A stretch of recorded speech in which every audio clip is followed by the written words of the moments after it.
Coming up on this week's show, we look at a long-lost Atari Jaguar game, a sexy black metal new NES, and we chat to Imagine legend John Gibson. Hello and welcome to the Retro Hour podcast, episode number 215, your weekly dose of retro gaming and technology news with me, Dan Wood. Me, Ravi Abbott. and me, Joe Fox. And welcome to this week's podcast. Now, this is a show for you if you remember sitting there waiting for your Commodore 64 game to load, maybe going to have tea and a cup of tea while it actually loaded up, or maybe you remember blowing into a cartridge. If you've ever done that, this is a podcast for you. Every week, we reminisce about the golden age of video games and bring you a special guest who was involved in the making of them most weeks as well. Now, today we're going to be joined by someone who pretty much everyone we've spoken to about this chap always says one word: legend. Absolute legend, yeah. We managed to talk to John Gibson and we contacted him directly from Thailand, actually, which was pretty awesome. First guest we've done from Thailand. And John is an absolute legend. He basically was the lead programmer for Imagine Software. Yeah. You know, one of the biggest software houses in the UK. And they created, of course, the legendary Bandersnatch. I never created it. Tried to, yeah. Well, we'll find out if they did or not and how it was kind of used in the future. But also, you remember the documentary with Imagine. Oh, commercial breaks? Yeah, that was fantastic. And that was all about how the kind of bankruptcy happened at Imagine and the bailiffs came in. Well, we've got some great tales of kind of the pranks that happened in the office, but also how they managed to retrieve the source code from the place whilst the bailiffs were there and quickly escape. So fantastic stories with John this week. Now, because Imagine, we've done shows about Imagine before, and actually we interviewed Ian Grieve from Signosis the other week as well, who worked with John in the past. And really, they were the epitome of live fast, die young, weren't they, Imagine? Totally. Fast cars, lots of bling, helicopters, madness. Yeah, then spectacularly went bankrupt on a documentary that was being filmed by the BBC at the time. Ocean actually bought the remnants of Imagine Software, but it really was, I mean, for kind of the early British video game industry, I think a lot of lessons were learned from Imagine. And John, he was right there in the middle of it all. And I think if you watch that documentary, they refer to him as like Grandad in the documentary because he was like the only guy there over 30 or something. So, Oh, really? Yeah, it's like such an interesting one. And surprisingly, he's never seen Black Mirror as well. So Right. he's never seen Bandersnatch. And, you know, we go into stuff about Denton Designs as well, Yep. which was the kind of company that came from Imagine afterwards. Now, like you said, he lives in Thailand these days. So you actually recorded this one on your own at home. Yeah. Because it was like, 7 in the morning or something when you did the it? time difference is crazy. So I had to get up early and be sharp and on it for the interview. Yeah, so Ravi's chat with John Gibson, which I've never heard him talk about those days before, you know, on video or podcast. So bit of a first, actually. I've seen some text interviews with him, but I haven't heard him on a podcast before. So, touch wood with the first. Really, well, even because I've not heard this yet, so I'm going to be a listener to this one. I'm going to enjoy it. So John Gibson is coming up on the show talking about Imagine and lots more as well in around 20 minutes from now. Now, you did mention then that, you know, you had to record this at home because we couldn't get in the studio that time in the morning. Now, we did talk about this on last week's podcast, the fact that we don't actually own the studio. We're limited with the amount of time we can get in here each week, and the future of it isn't guaranteed. So we asked for your help to essentially set up a dedicated Retro Hour studio. And can I just say, we're blown away by your support so far. You know, the response has been absolutely amazing. We've both got patrons. I've got 12 patrons. I've got 4, I think. You've got 4, so they've not done very well. But this is absolutely astonishing. Thanks so much, guys, for your support, for your tweets. And, you know, a lot of people said this is a great idea, and we're really pleased that you guys have liked the idea, because it took us quite a while to come up with this one. 4 years, I think, yeah. We were a bit nervous about doing it, weren't we? Yeah, we were really, really nervous about it, and Dan was really worried it was just going to like fall on its face straight away. Because you do sometimes worry like you're just kind of like begging it a little bit. But I know what you mean. We are really, really, really thankful and really, really grateful that people have actually gone, yeah, you know what, we'll support them and stuff. So it's been absolutely amazing to see it. I didn't think people liked us that much. Yeah, no, it's crazy. And also it means we can, you know, maintain this quality for the future. So you guys are assuring that the show is going to continue in a high quality. Yes, if you'd like to help us with our goal of building our studio, we're, you know, well on our way there. We're not quite there at that stage we can afford it every month at the moment, but, you know, if you'd like to back us on Patreon, we have got some exclusive rewards on there as well. Now, in the next week or so, you're going to get your first episode of our second podcast, the Retro Hour After Hours, which is going to be a little preview of a documentary that we've been working on recently, all about The Importance of Preserving Video Game History. Now, it's around 20 minutes long, this little documentary that we've been working on. Not only will you get to hear it before anybody else, but also another great advantage of putting it out to our Patreon backers is we can get your feedback on it as well. So we really would appreciate any feedback you've got on it too. So if you want to check that out, I mean, there are plenty more perks as well, including, you may have noticed if you are a backer, you got this week's episode a little bit early. Now, I can't promise that we'll do that every week. I'll be honest, there are some weeks where we're in here at like 10 p.m. on Thursday night, recording an episode that's going to be released at midnight. But where we can, we'll put it out a little bit early for our Patreon backers too. Plus plenty more perks for supporting us in our goal of building this studio. If you want to find out all of them and how you do it, it's all on the front page of our website at theretrohour.com. And another thing that I just wanted to mention as well, you guys are not going to miss out on the advertising deals. I've had a few people say, oh, I'm a patron, I've got the ad-free version. Am I going to miss out on the cheap retro gaming deals? No, just check on the show notes and all the links will be in there. If you click them, they're affiliate links for us as well. Absolutely. We've got some big news this week as well. Now, obviously, we're well into preserving the history of video games. One of the reasons we do this show is to make sure that these stories last forever and we get them documented. But there is something new now. This is called VHS. I love the name as well. So America has it very locked up when it comes to like video game preservation and heritage. You know, the home of Silicon Valley, they've got the Computer History Museum. They really know what they're doing. Where in the UK, we've got a lot of museums, organisations, libraries, collectors, guys like us that love video games as well. So a network has been launched by the National Video Game Museum. You know, our friends that were previously in Nottingham and they've just moved to Sheffield now. And this is a really exciting incentive. We're members of this as well. And, you know, the Science Museum are involved, Bath Spa University. BFI. Yeah, the British Library, the British Film Institute, Cambridge Computer Museum as well. So this is going to be a big network, and the whole aim of it is going to be to kind of share each other's resources and work out the best practice and the best way of preserving these games. Because, you know, it's gone, especially with computer heritage in Britain, it's gone so quickly. And, you know, other systems come in and stuff, and will they dominate the conversation?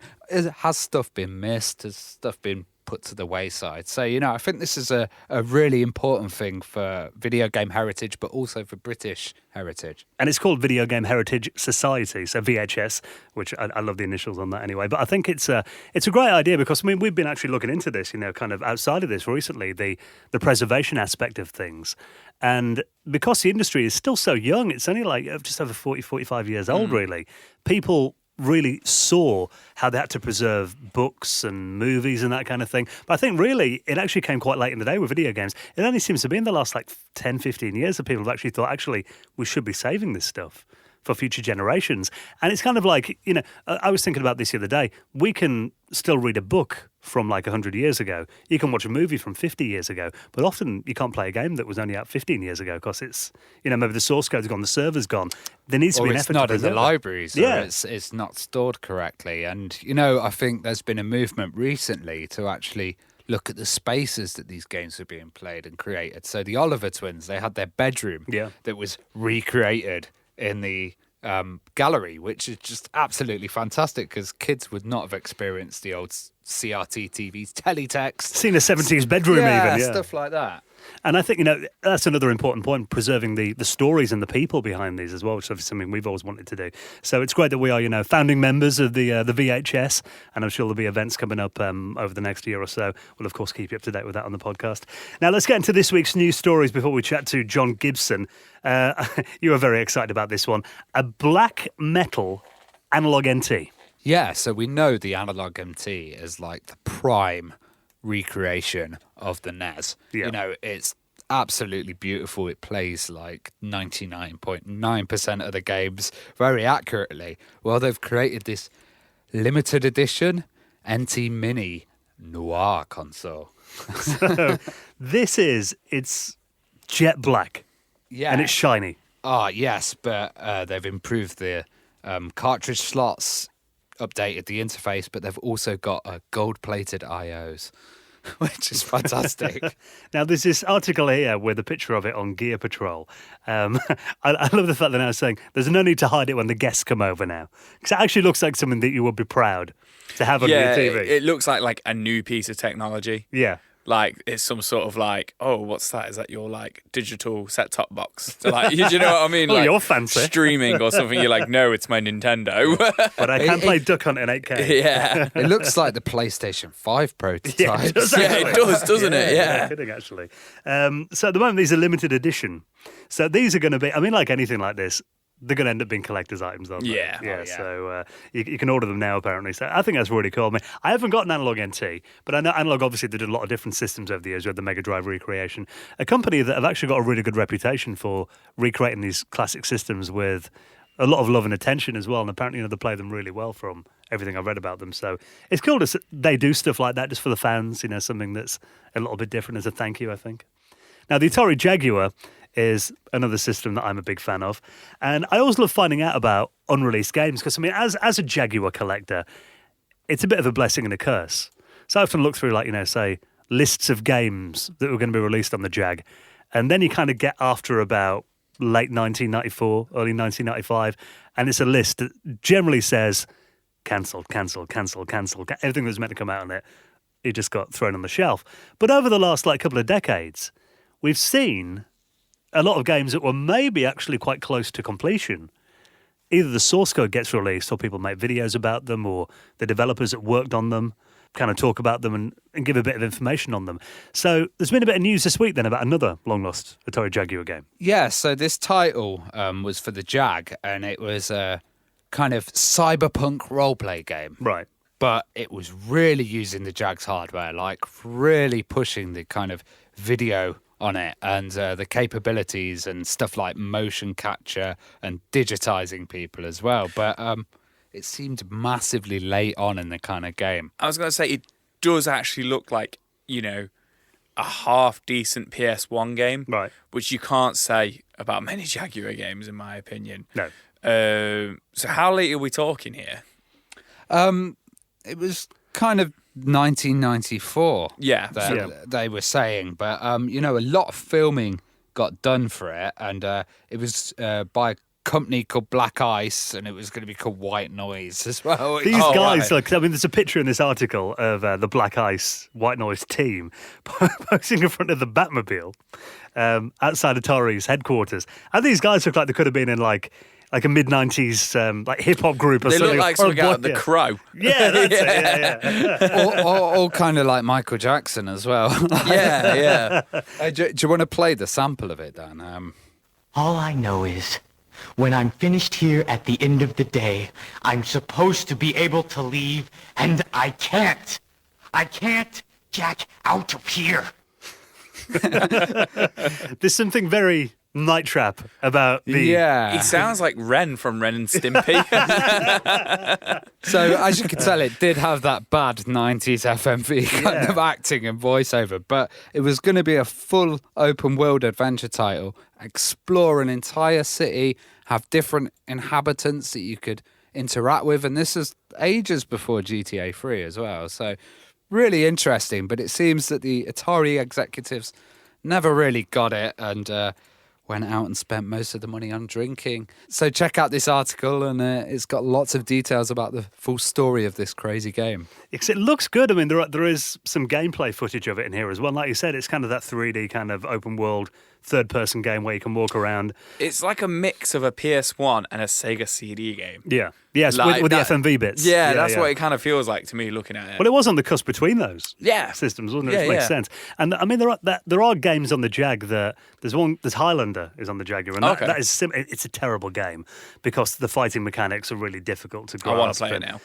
I think AVGN did a video about it a couple of years ago. Oh, did he? It was one where they sit down. I've got a feeling it might be a Jaguar CD game, actually. Oh, okay. So he sits down, he plays it, and there's only like 8 games or something on the Jaguar CD. So, but yeah, I mean, the concepts of it were there, though. They're kind of walking around the exploration where you could walk around this world. So you can see the Jaguar could actually handle that quite well. And this game actually looks a hell of a lot better than Highlander did, for example. So the fact they've got it in a video here, I wonder if there's going to be a way to play that then. So it looks like there's a few bits. I think they say they've got the alpha version. Right, okay. And there's a few bits of kind of walking in and out of the buildings and stuff like that. Cool. Well, I'll keep an eye on that because I've got a Jaguar CD. One of the few that have got a working CD. One of the 7 yeah, that still work. Probably not many of them out there. Like, I'm always excited for new games to play, and it being that I haven't got very many. There's some good homebrew stuff that's come out in the Jag in recent years, but getting like a game of that kind of level, where that kind of level of production went into it, I think it's going to be really interesting to see. So. Yeah, because I think a lot of Jaguar games they choose the easy route. Yeah, and maybe this one was directly hitting the hardware and using both processors. Even like FMV with actual actors in, I don't think I've actually seen that in a Jag game before. So the fact that it could do that is pretty cool, I think. So if you want to check out that video, I'll put it in our show notes along with everything else we talked about at theretrohour.com. Now, at the moment, there's a little system here called the RG350. Another one of these kind of handheld retro systems. So this one looks pretty good, though. This kind of reminds me a bit of like the Switch Lite, but compressed a little bit. Yeah, and it's a little bit more powerful than the other ones, and that makes it good because you get really good performance for PlayStation games, right? Which it's always been a bit hard to kind of get nice performance on something that's not a Sony PlayStation product. The Pocket Go was one that we covered previously that was a little bit cheaper than this device, but it seems quite a nice handheld. I like the inclusion of 2 thumbsticks as well as I was the literally D-pad. just thinking about that, how it's got the twin thumbsticks.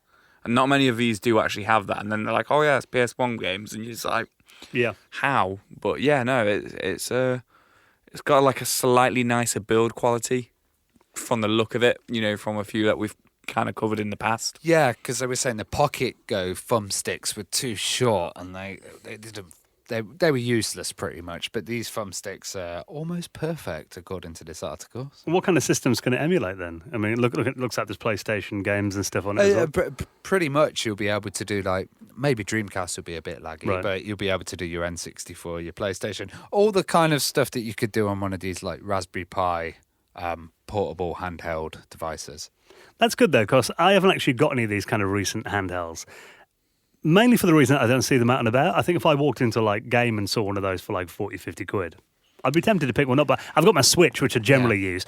But obviously, you can't get all your old ROMs and stuff on there. I think I would like one of these machines where you can maybe put like maybe all your Lynx games and all your Game Gear games and that kind of thing. That'd be quite a cool little handheld, I think, to take around. Yeah, and it's saying, it feels a bit more expensive, this one, but also it can run up to 8 hours. Yeah. Which is very useful to have. Yeah, and they've priced it at $74. Yeah, which is not bad. Isn't too bad. Yeah, we've seen some for a lot more than that, and it's kind of between the Switch and the Pocket Go, isn't it? Like yeah, that area. Yeah. I just think we're a bit spoiled when it comes to handhelds these days as well. I was playing my Lynx the other day again, playing. I used to call it Toki, but Toki, as they pronounce it. Yeah, I was playing that on it the other day, and it's a great version of it. Which I'll talk more about why I've been playing that in a minute. But just looking at that screen and stuff, I thought we've come a long way. That's one area of gaming where I think today we just kind of take it for granted. You see, I got my Lynx like 12 years ago or something like that, 11 years ago. My wife bought it me for a birthday, and I remember thinking like, oh god, this is amazing, like I love it kind of thing. And I think maybe it's just, once again, it's like rose-coloured glasses kind of thing. But yeah, isn't it amazing how far we have come with these things? Like, in fact, you get one of these for like $70 now. Yeah, exactly. Everything on it's awesome. So yeah, keep them coming. We do love checking out these stories. Now, a friend of ours, Ravi, Adam, recently made me very jealous. Talking about Atari, he dropped me a little link the other day. He goes, you never guess what I've got? I've just got a new system. Only an Atari Falcon. Oh, God. I was like, I've always wanted one of those. They go for so much money now. The last Falcon I saw, I think, on eBay last month went for about £1,500. Oh, wow. Yeah. I really want one because the Falcon Towers, you can add some fat Radeon cards in and just go absolutely mental. So I'd like to have a play with that at one point, but I can never afford those things. Well, the Atari Falcon was, it was a very late Atari computer. And it was kind of like when they were developing the Jaguar and the ST was kind of phasing out. Wasn't on sale for very long.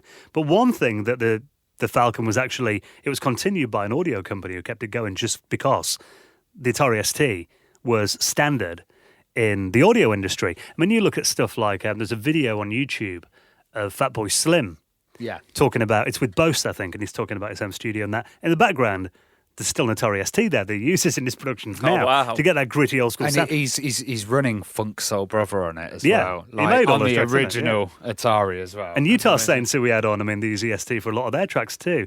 And Cubase, which obviously went on to be bigger on the Mac platform later on, something else that started on the ST.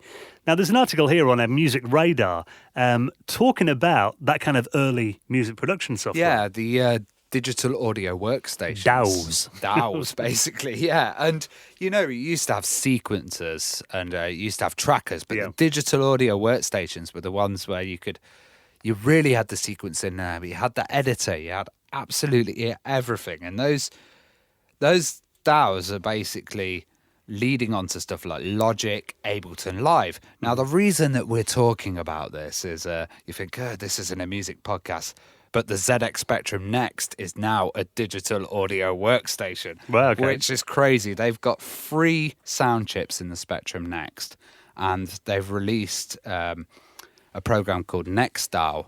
Right. And you can basically use 9 channels now on the Next. You can sequence music, just hours and hours of fun. It's got 64 sound patches as well, a piano roll editor that you can use. You can change the arrangements, and I think this is going to add to the Spectrum music scene, and we're going to get some absolutely crazy compositions coming from this. There's a copy of Human League, Don't You Want Me Baby. Let's have a little listen. This is Human League. So this is Don't You Want Me Baby by the Human League on the ZX Spectrum Next. I love it already. And you can hear the multiple channels there.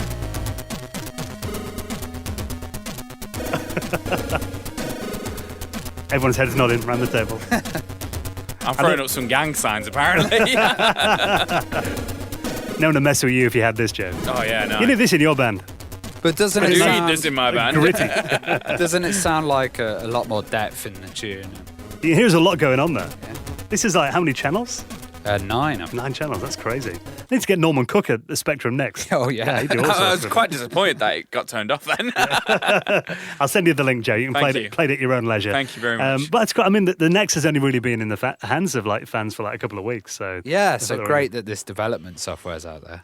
I was reading the other day, someone was on about putting a SID chip in the Next, and everyone's like, sacrilege! Yeah, I think there was talk of it. I think they originally were playing with some SID chips in there, and then there were some issues. We'll see. Yeah, so that'd be awesome. So the more I hear about it, Nostalgia Nerd did a really good video. I don't know if you saw that. About a 50-minute video. All about the Next. I was watching it the other night and I was like, why didn't I back that Kickstarter when it was out? I remember seeing it as well. I was like, yeah, hopefully they can do a second run. And I'm made my mind up, I'm getting one, 100%. Now, before we get into our chat this week with the legend that is John Gibson, let's talk about a game that I remember we last talked about in the podcast. I think when we had, was it Big Boy Barry? We had him on. Yeah. Now, we were talking about this game, and I remember playing this. It was one that you'd always see at the seaside that, you'd want to go on, but your mum wouldn't give you, I think it was about £3 or something, maybe even a £5 sometimes. It was Sega's G-Lock. Now, that was in that rotating arcade cabinet. It's like a roller coaster. It's like like the way that it strap you in. It's like being in a washing machine. Yeah. So It was one of those gyroscope things, Yeah. wasn't it? And Yeah. you were in the middle with a CRT TV. Yep. Like strapped there. It's And insane when you think about it now. And after a day on the beach at Scarborough, after you've had like candy floss and Ice cream. yeah, donuts, and all mixed down with a milkshake, going on that afterwards generally wasn't the best idea. You'd be a bit green after it. But it was always, I remember there'd be a crowd of people around it all the time watching it, just because it was so cool. And that was when Sega were like really the kings of the arcade back then. But obviously the game that was on it, it was G-Lock Air Battle. A lot of people think it was Afterburner on there, but it wasn't. It was this game called G-Lock that was made for it. Well, now, it turns out you're going to be able to play it at home. Yeah, on your Switch. And I think this is cool because you can recreate it on an office chair. Imagine if they did that Nintendo Labo with it. That would be And it came with a cardboard. ginormous cardboard kit, which is like the size of a car in your front Oh, room. that needs to happen. And you've go got to your the office pleasure chair in the beach. middle of it all. Oh, my God. Go to the pleasure beach and go on the big one. You strapped in with some cardboard straps over your shoulders. Well, I mean, this is part of the Sega Ages series where they've been bringing out, stuff like Sonic 2, Puyo Puyo 2 has been out on there as well. But it seems a really weird choice of game for them to release because it seemed like a game that was so tied to the hardware. Yeah, like, is it even that good? Is it just the hardware which we all remember? Like, because I've, obviously I'm aware of the G-Lock and stuff and got memories of it. I couldn't tell you a thing about the actual game. Well, it's weird as well because they haven't called it G-Lock Air Battle, which was the original. They've called it G-Lock R360. Right, yeah. Well, R360 was a machine. Yeah. So maybe just to inspire that. Oh, I remember the R360, I've got a feeling when you're playing it with your Switch and the analog control, it's not going to have, obviously, the same effect. If your grand's playing, she'll do that anyway. I mean, yeah, I guess if they ever bring out a virtual reality headset, imagine playing that in VR. throw my up. God, yeah. I threw up playing VR games at the best of times. To get the real experience, you'd have to go and I don't advise anyone does this, go sit in the tumble dryer or something. Wouldn't you? Yeah. That would be the way to play. But what an interesting choice. I think it's cool, though, that they're actually bringing out games like this and not just the obvious titles that we've bought like a million times on every different console we've bought over the last 20 years. More like this, I'd like to see, I think. Now, before we get into our chat with John Gibson, let's give a big thank you to our loyal supporters, the people who allow us to come in and record the Retro Hour podcast for you every single week and bring you incredible guests. And these are people who have either backed us on Patreon or made a one-off donation via our PayPal. You can find both of those on our website at theretrohour.com. And your help is hugely appreciated. Not only will you secure the future of this podcast, but also you will get a mention on the most prestigious high score table in the world of retro gaming, the Retro Hour Hall of Fame. Like this week, thank you, Gary Heather, Christian Bradstreet, Sean Clifton, and the Civitas Universe, who all made donations into the running of the show. And you can do the same on our website at theretrohour.com. Now, this is a bit where every week we give a little shout out to other retro projects and communities and things that we've been playing this week. I want to give a big thank you to 2 podcasts that I've been on this week. I've been busy this week, boys. You've been cheating. I've been all over the place. He's having an affair. Well, first of all, I was on Arcade Perfect. Oh, great podcast. Which, again, that was why I was playing Toki, because we did, it was really funny. It was last Saturday night I recorded it. And the guys who do Arcade Podcast, they're based in Australia. So it was like 9 o'clock on a Saturday night. And I was there with a glass of wine. They're both having the morning coffee. A little bit out of whack in that regard, but yeah, it was such a good laugh doing it. And we were talking about Toki and comparing all the different versions that have come out over the years. Oh, because they did a new remake as well, didn't they? Yeah, so we started with the arcade version. We talked about the really weird Mega Drive port that was like no other version, any other platform. The Lynx version, the Amiga version. Then we went into even stuff like the NES, the Commodore 64 version, and then talking about the latest version that came out on the Nintendo Switch. So that was a real laugh, actually. So if you want to check that out, I think it was nearly 2 hours long we did it. Probably don't listen to it around the kids, I'm just saying. So if you want to check it out, I'll put a link. And also the guys from Console Shock as well. We did an episode talking about Mac gaming. Oh, wow. Which is not something you hear about all that often, but it was about running like old 68K and PowerPC Mac games. So if you want maybe a different system to collect for, we give you a load of tips on collecting for the Mac and all these old school games as well. So if you want to check out either of those episodes I've been on over the last week, I'll put those in our show notes for you this week. What have you been checking out this week then? An absolutely amazing site which is called replacementdocs.com, and basically it's scans of manuals. Cool. But gaming manuals. So there's absolutely everything here. You've got all the systems, Xbox 360, you've got Lynx, you've got classic Macintosh stuff, MSX stuff, N-Gage manuals. Wow. If you want to get manuals for your N-Gage games. I need some of them. Yeah. So it also helps for people who got games without manuals back in the days. Yeah, like most of ours. And maybe stuck at a certain point. Yeah. Then you can actually see what's going on. So it's a great site, replacementdocs.com, and go to the download manuals section. And the Simpsons Hit and Run, that was a favourite of yours. Yeah, so we spoke about Simpsons Hit and Run potentially getting a remake a couple of months ago, and there's still been a few rumours flying about that. But somebody has gone out of their way, a devoted fan, and made kind of like a tech demo of a potential kind of like Simpsons Hit and Run, but they've made it it's the PlayStation 4 hit Dreams, which I'm not too familiar with, but from what I understand, it's like a development kit for the PlayStation 4. Okay. And somebody's like remade the first level of Simpsons Hit and Run in it, and it looks like it's kind of weird to like look at, but it's got like the game physics and stuff down in it, Right. You know, and it's like in like a nice HD, but then it's quite blocky looking. But I just thought it'd be a cool little like, you know, to check it out, kind of have a look at the video, have a look at the footage. I think it's pretty cool. And I'm really, is that you playing that? That's Ravi watching it. I think, It's Ravi watching it in the background. And you know, copyright strike for the Simpsons music. yeah, maybe. But I'm still hopeful that the full remake's coming. But I just thought this was really cool that somebody out there loves it more than I do. Yeah, They've gone out of their way to remake Not it. me playing it. I don't know where that's coming from. But I think, you know, if the plans aren't going ahead to do an HD remake, this might kick them up the bum to be like, we Yeah, need to do it, exactly. okay? There's, there's people out there. I saw one the other day which was a zombie game, and it was waves of zombies coming. But Yeah. it was Simpsons Hit and Run, and it was waves of homers. Oh, no way. Amazing. It's amazing. Yeah. I know I'm having a nightmare about it Yeah. right now. Yeah, so better check out any of our community picks and all the stories we talked about this week. They'll all be in our show notes at theretrohour.com. Right then, I think it's time we went over to Thailand. A very early in the morning interview that Ravi did last week with Imagine legend John Gibson. Next on the Retro Hour podcast. So you're listening to the Retro Hour, and I'm here with the legendary John Gibson. How you doing, John?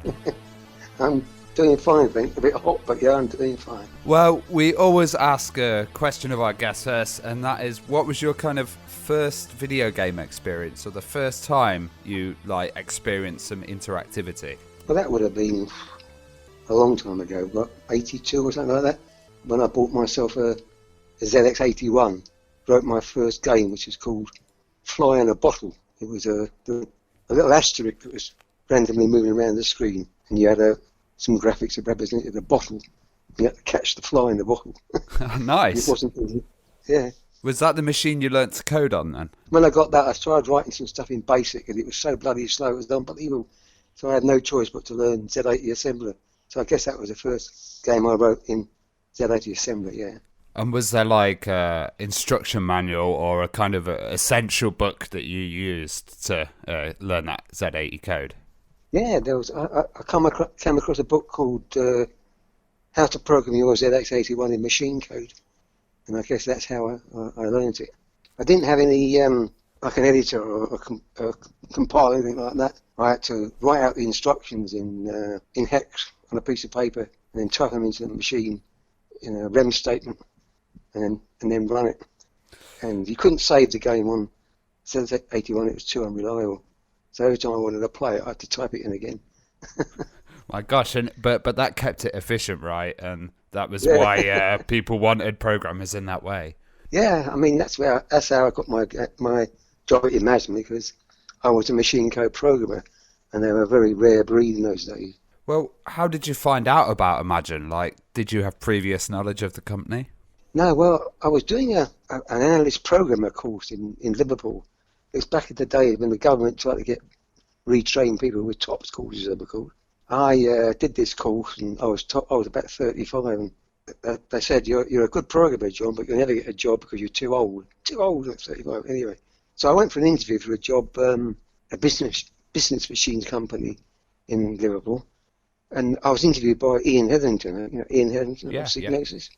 And he said to me, well, I had long hair, an earring and a beard then. I was a scruffy looking sod. And he said, well, I can't give you a job, but I know a man who can. And he sent me off to see David Lawson. And he said to me, can you program 16K machine code in a month? And I said, I don't know, I'll give it a whirl if you like. He said, okay, you got the job. So was that kind of the basis of your job? If you didn't do that in a month, then you wouldn't have got it. It turned out to be 6 weeks, actually, because I knew Z80, but I'd never been anywhere near a Spectrum before. And we had a development kit based on an Apple Euro 2E, that was it. So I had to learn how to use that as well. But anyway, I got the first one, Mow Them All, finished in 6 weeks. And the rest is history.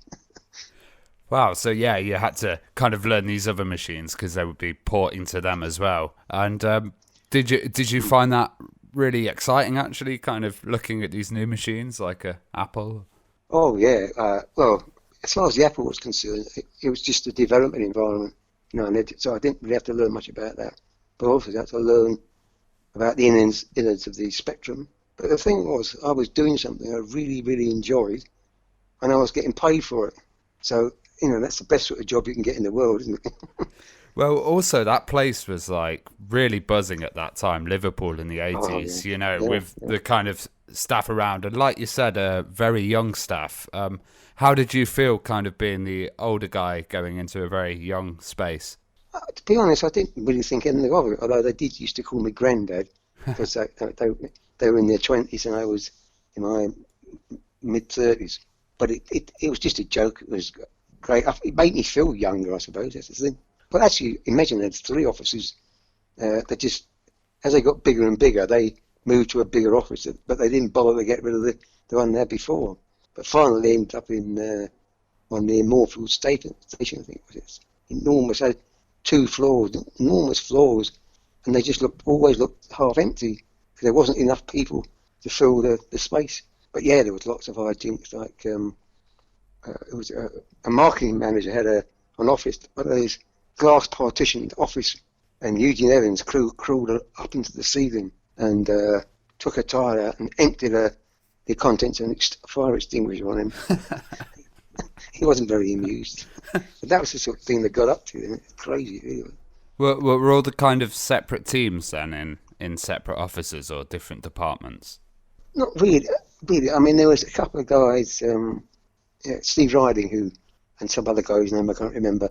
They were tucked away somewhere doing a secret project for Atari. I never did find out what that was. But the rest of us was in this big open plan office. And I say the rest of us to begin with. There was only 2 programmers, apart from Dave Lawson, Ian Witherburn and me, and then a couple of musicians, artists and so on. But it wasn't until Imagine got this contract with a magazine, the Dutch magazine, can't remember the name of it, but to produce a load of cover tapes for their magazine. That's when they started getting loads of programmers in. So overnight it kind of changed. I guess, yeah, by the end of 1983 it was really turning into something big. Mole and More was your first title, and it's kind of not one for people who hate dentists. What did you think when you first heard the concept of teeth pulling, and was it kind of based on games like Plaque Attack? It wasn't based on anything, really. I mean, David Lawson said to me, well, go away and write the game. And I thought, what bloody game should I write? And I think he was having some dental treatment at the time. Maybe that's what made me think about it. And I just came to me, I suppose, the mouth opening and all the teeth going changing colour as they get more and more decayed. But I did get a letter from a Harley Street dentist saying that, I was trivialising tooth decay. And what the kids going to do? Well, I mean, I wanted to write back to him and say, sod off what you something else. But in the end, I wrote back and said, au contraire, I think, when they see the game and they see what can happen if they don't brush their teeth, they will brush their teeth. Yeah, you would have thought that would be a great game for sponsorship from like Colgate or someone like that. Yeah, surprised they didn't actually do it anyway. Maybe they didn't do sponsorship in those games, video games in those days. Oh, it took 4 weeks to program that as well. Were the timelines and schedules, what were they like at Imagine? It was very much a case of go away and write the game and come back when you finished. There was no milestones or any all sort of modern stuff where you sit down and plan it all out. There, with the game like Zoom, for example, there was a game design meeting that lasted about an hour when me and Eugene Evans and Dave Lawson sat in a room thinking up this game. Well, rather, David already thought it up. And he was scribbling things on the piece of paper.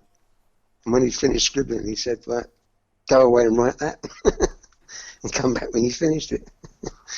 Well, that was a crazy impressive title as well, because there was so much happening on the screen at the time. That like hub design, where did that kind of come from? Again, I mean, in those days, my program was very empirical, or my game design was. I didn't go away and read books or anything like that. Like people think I read a load of army strategy books for Stonkers, but I didn't. It was all empirical. I thought, well, people want to see us. The gameplay in small details. That was that die bar thing on Zoom as well. It just made the whole screen look really busy, gave me more sense of panic. Well, it was a fantastically successful title as well. It remained top 20 for about a year. Why do you think it was so successful? Well, I think a lot of the games, Imagine's Arcadia was really successful because it was there weren't many titles around anyway, and there were very, very few titles that were sort of pacey, that made you want to manual dexterity games. You have to think quickly and act quickly, and there weren't many games like that around. And that's why Arcadia and Zoom were so successful. Yeah, you're right. They had that real kind of arcade feel. Yeah, that's it, yeah. Well, you mentioned Stonkers there as well, and that was a fantastic war game. Did you have many influence off other titles, or, as you said, just kind of came up with it? Well, really, I think the only influence I had was there was a game on the Apple called Eastern Front, and I just read an article about it, and they said that they did all their AI in the vertical interrupt routine. So, and that the limited amount of time there. So, what it boiled down to is the longer the player took moving their move, the more refined the computer's move to become, and that's why it was difficult to win, to be honest, because of that, because the computer could come up with some really horrible things to do. Oh, that's awesome. So you had to get the pacing right of the kind of gameplay. I mean, a lot of that was down to Steve Kane. You know, Steve Kane, he was an Imagine, started off as an Imagine artist, but he died at a very young age of lung cancer. But he sat down with the game and tuned all the variables, how fast things move, how much strength they got, and so on. And he played it for ages and ages, and he loved the game in the end. You know, even after he finished refining it, he just carried on playing it, and he actually found a way of getting around the crash bug, because it turned out to be when you went near the bridge, that was when it had a propensity to crash. But he found this way. If you approached the bridge from a certain direction, it was okay. But I never got a chance to try and fix that bug. Well, the use of kind of real-time events in there was groundbreaking as well. You know, the ticker at the bottom kind of telling you what was going on. How did people react to that at the time? Well, I remember Steve saying it really added to the game, because it added to the urgency, because you had messages coming across saying so and such and such a division is under attack, and then another one that said such and such a division is about to get wiped out, and you had to say, oh Christ, what am I going to do next? Where do I go first? Who do I help out first? And then things like such and such a division is running out of supplies, they're running out of ammunition, and the whole thing made it urgent. And that's kind of standard in real-time strategies now. You know, construction on this building is complete, and all of that kind of stuff. You know, I think it has been referred to as the first real-time strategy game. I'm not sure if it deserves that title, but it was at least one of the first, anyway. Well, Frankie Goes to Hollywood was a very original title as well. How did the band kind of react to, this game where you're going around Liverpool in the 80s? Well, we never actually met the band. We met their manager, whose name escapes me. But what they did say through him was that if it was going to be a game of little Frankies running around, they weren't interested. They didn't want them being like the monsters in a game, anything like that.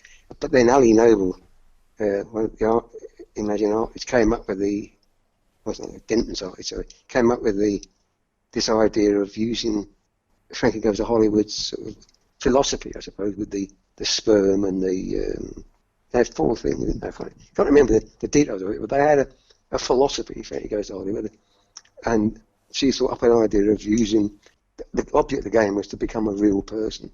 It started off as a ghost, so to speak, and you had to collect all these bits and pieces to become, in Frankie Hollywood's way of putting it, a real person. And they loved that idea, because there was none of the Frankie people in the game as such. And I think it's quite cool that it came with a second tape of music as well, so you could kind of listen to relax and then play that at the same time. Yeah, that was David Wall Ocean's idea, to have that as an extra sort of thing. Well, how much did kind of piracy effect Imagine? I know you used like Speed Lock 2 and a few of the copy protections, but it was rampant at the time, wasn't it? Oh, it was, yeah.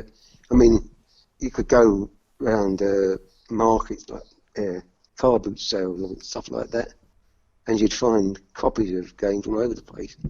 In fact, there was that BBC Two program it started about Imagine, and then became a program about Ocean. Had David Ward wandering around markets showing all these tapes, and that's the trouble. Somebody bought a game and then copied it loads of times, and that's all money down the drain. I mean, it wasn't the reason why Imagine went down the tube, but down the pan. It couldn't have helped much. I've always been a sort of sell RV person. I mean, for me, writing the game was the important thing. Making money out of it was somebody else's job. Yeah, and if it's popular, it's popular, isn't it? Yeah, correct. Yeah. Well, Gallivant, Cosmos Police as well, was a kind of coin-op conversion. Trying to fit that on the Specky must have been a hard task. How did you decide on what to keep or what to strip out? Well, I think in the end I stripped out most of it. Because I actually had an arcade machine.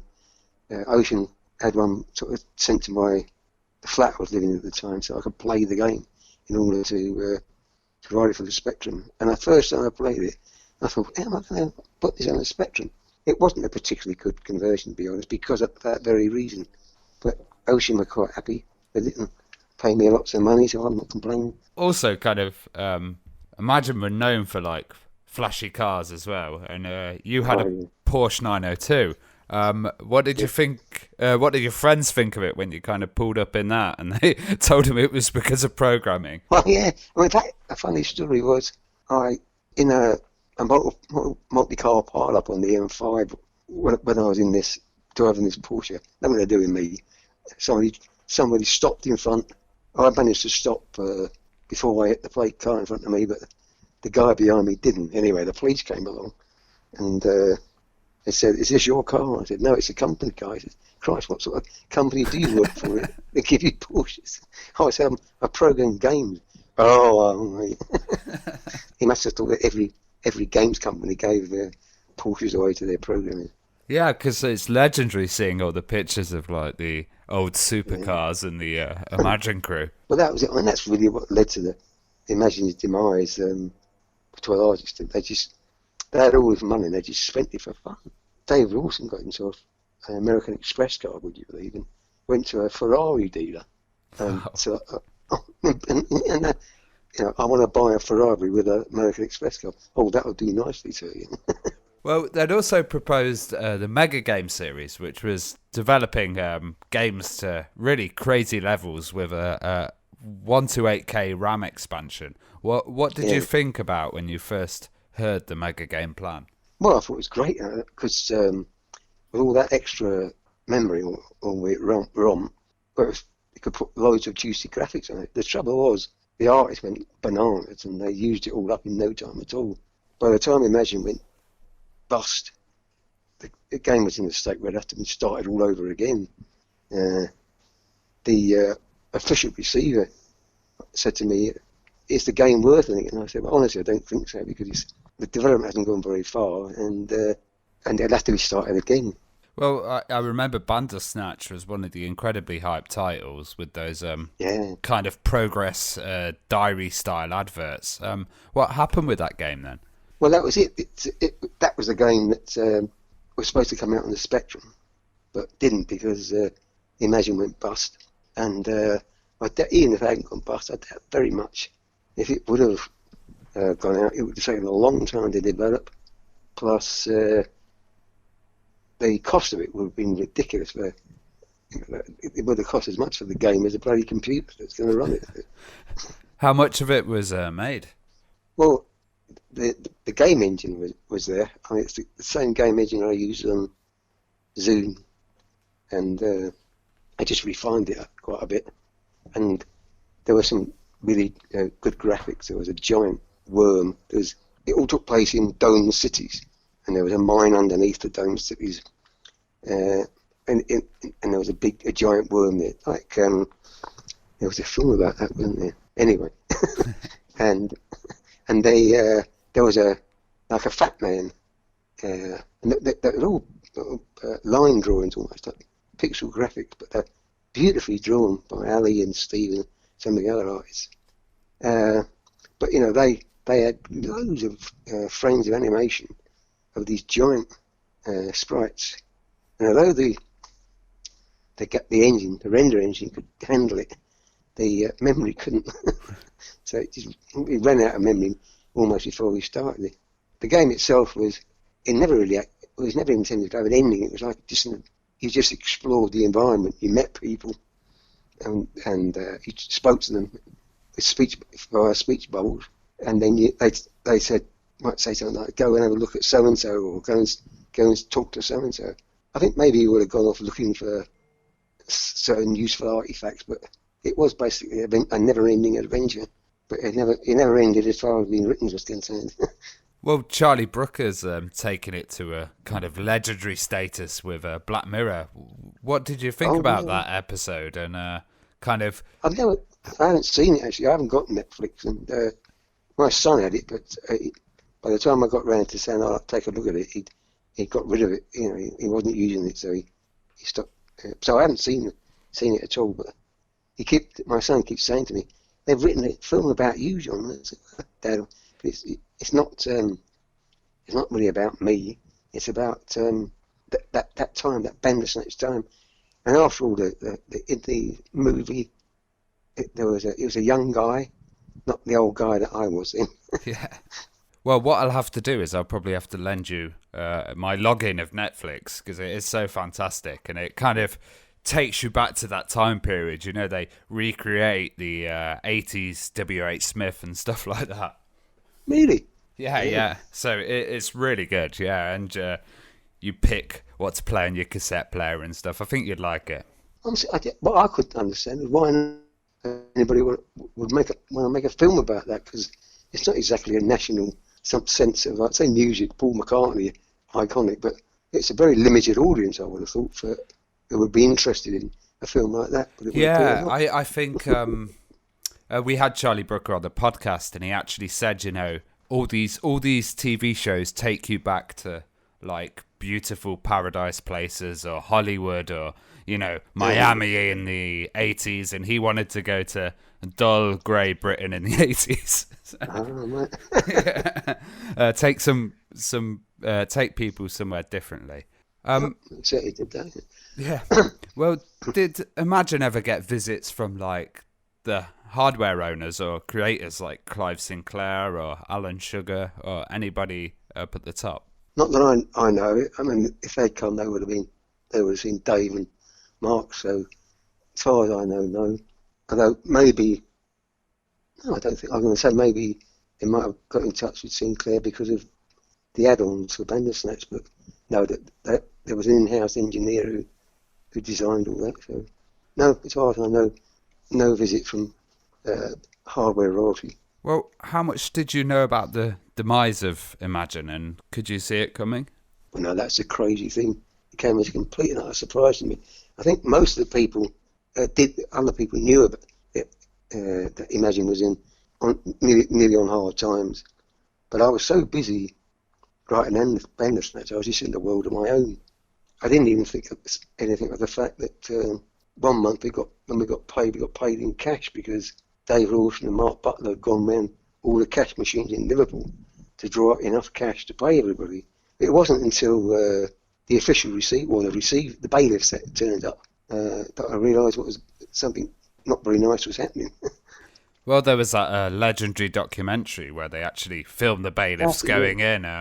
How did your friends and family kind of react to that? Because I can imagine most of the country must have seen that. I don't think they react. I mean, my mother was probably concerned was, could I get another job?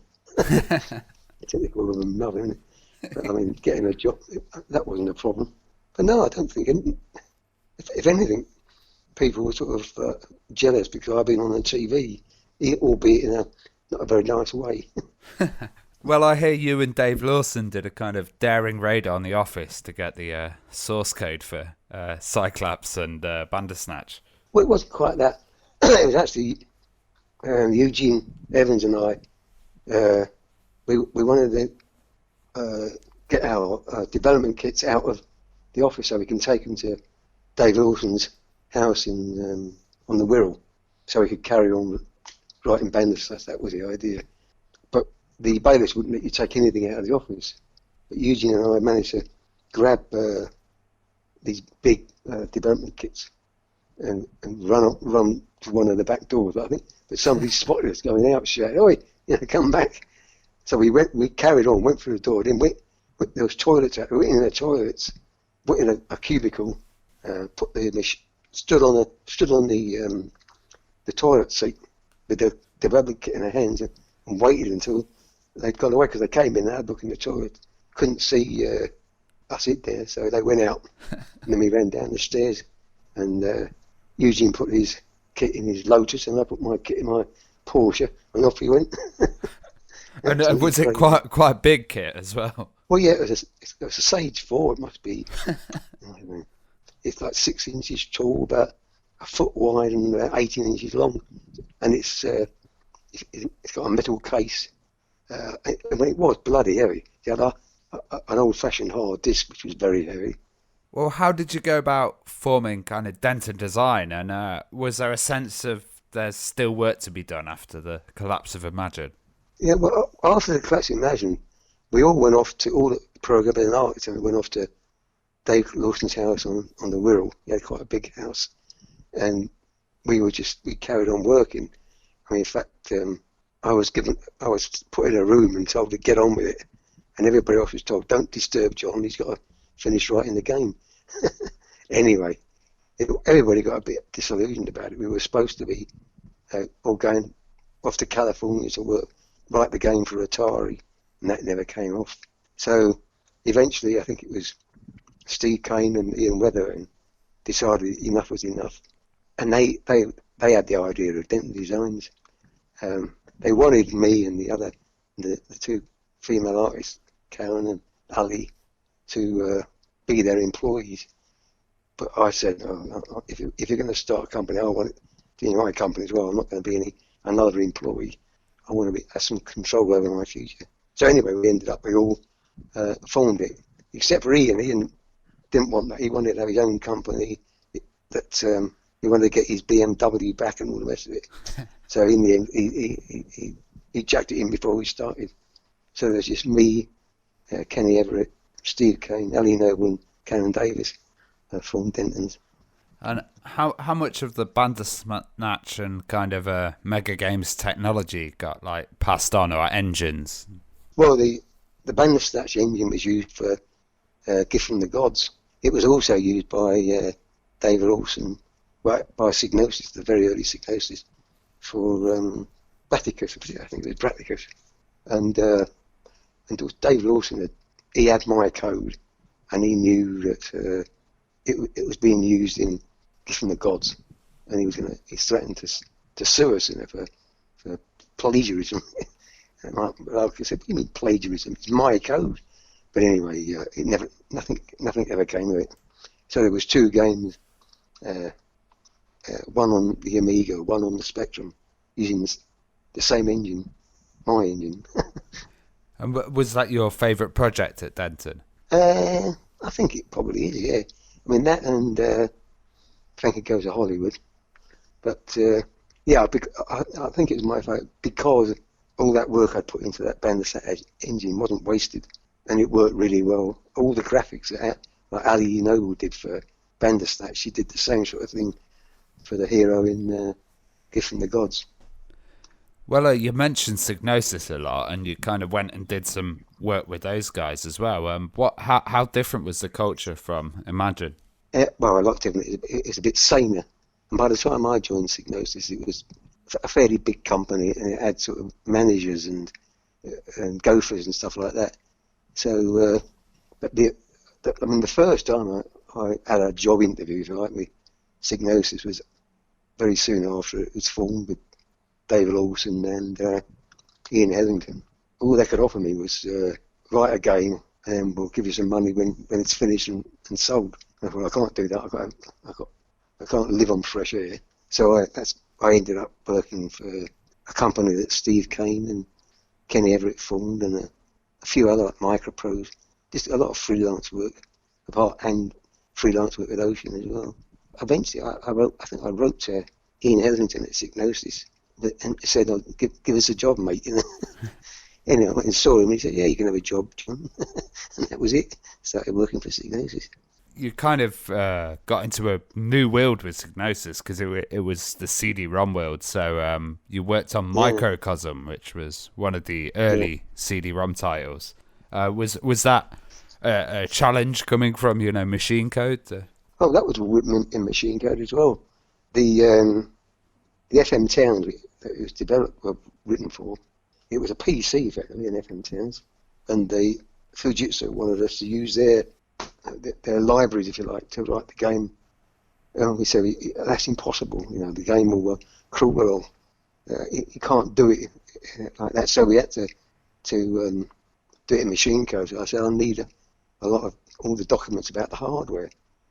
They turned up with this pile of books about 2 foot high. It took a long time to get your head around it. But when I did, what I first did was to convert my Spectrum and what was also an Atari engine for the FM Towns. And then after that, it was quite easy to write the game. You just had to deal with streaming stuff on the CD and packing images so that they could be streamed quickly enough, because they were only like 150k a second CDs in those days. And that's fantastic thinking. You use the same engines for the Spectrum, kind of modified in the future for early CD-ROM access. Well, that's what people do today. I mean, look at Unreal Engine, for example. Yeah. That takes it to its extreme. You could get your dog to write a game with Unreal Engine because it's all done for you. But it's not amazing. I suppose the difference was today you could write an engine in C++ or whatever, and it will end up. You can put it on any machine, because it will be compiled into the machine code that computer uses. But back then, you couldn't do that. You had to sort of rewrite the particular machine in the particular assembler, which is why I ended up writing Z80, 6502, 68,000 for the Atari and Amiga, and 8086 for Intel 8086 for the FM Towns. Well, are you still programming these days? Yeah, I'm retired now, and I don't want to spend the rest of my time sitting staring at the wall or watching the TV. So I've got a little office upstairs, which is where I am now. In fact, at the moment, I'm in the middle of doing a rewrite of Stonkers for Android. Oh wow! It'll probably take me a year to do it, because I don't come up here 8, 9 to 5 days a week. I just come up here now and again when the wife elected me, because she doesn't like the idea that I'm doing something that I used to get paid for nothing. So I keep saying, oh no, I'm going to sell the game when I finish it. But I mean, I've also written a game called Spaced Out. Well, it's not called Spaced Out anymore, but it was a game I wrote for Spectrum way back, and it was never very successful. So you probably never heard of it, but I've done an Android version of that, and I'm just going to see if anybody wants to publish it. If they don't, well, I'll just play it myself. Have you been keeping an eye on the Spectrum Next stuff at all? I did to begin with. I think ultimately what put me off was it wasn't really a Spectrum. They'd done so much to it, adding sprites and God knows what else, that it was no longer a Spectrum. It was a sort of a poor man's console, you could almost call it. But anyway, I did play around with it for a while. I started writing Stonkers on that as well, but then there wasn't much documentation around it, and every time they did an upgrade, I needed a new board or whatever, and they kept saying, "Oh, I'll send you a new board, John," but it never arrived. So in the end, I just said, "Oh, sod that. I'll do some Android stuff."